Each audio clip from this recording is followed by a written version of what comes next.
treat opioid addiction. So this is a big topic, and it needs to be broken down into two main arms.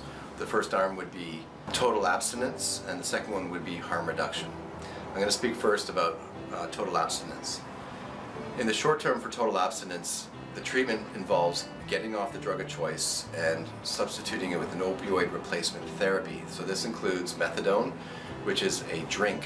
It's a liquid form and needs to be taken every day, once a day. The other treatment is the newer one called Suboxone, otherwise known as buprenorphine, which is, technically speaking, it's an opioid agonist / antagonist. I don't want to get into the details of it, but it is a long-term, once-a-day dosing, and this one is a pill.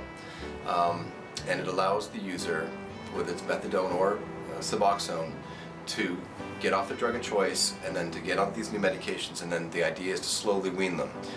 Slow wean is for most people because going through rapid detox is a very difficult, petrifying experience. I know because I went through it myself. I went through a rapid Suboxone wean, and that was it weaned over approximately 10 days, and then that precipitated 3 days of detox. For me it worked, but I was in rehab at the time, and it's not for everybody. The long-term weans generally are the safer bet, and there's a lower incidence of relapse.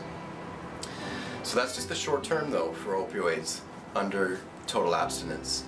The long term is to get into rehab and to change my way of life, the way in which I deal with stress, how I cope in life, to get out of the isolation. These are the important, long-lasting ways of treating opioid addiction.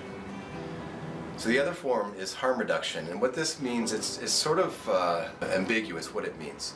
But harm reduction basically says to minimize the harm that I'm causing to myself as a drug user. So this total abstinence saying I quit completely, but some people just can't do it. They try it, but they can't help themselves. They get back on the opioids, even though they're on the opioid replacement therapies.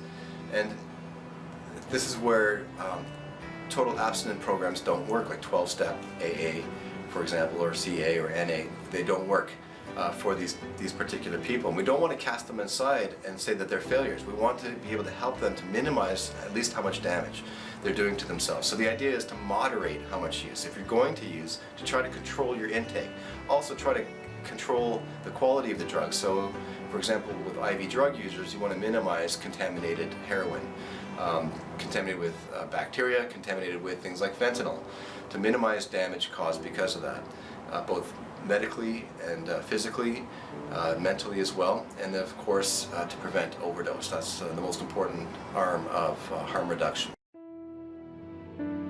If you or a loved one are looking for help with substance abuse, call our 24/7 helpline at 1-800-615-1067. A caring addiction advisor is awaiting your call.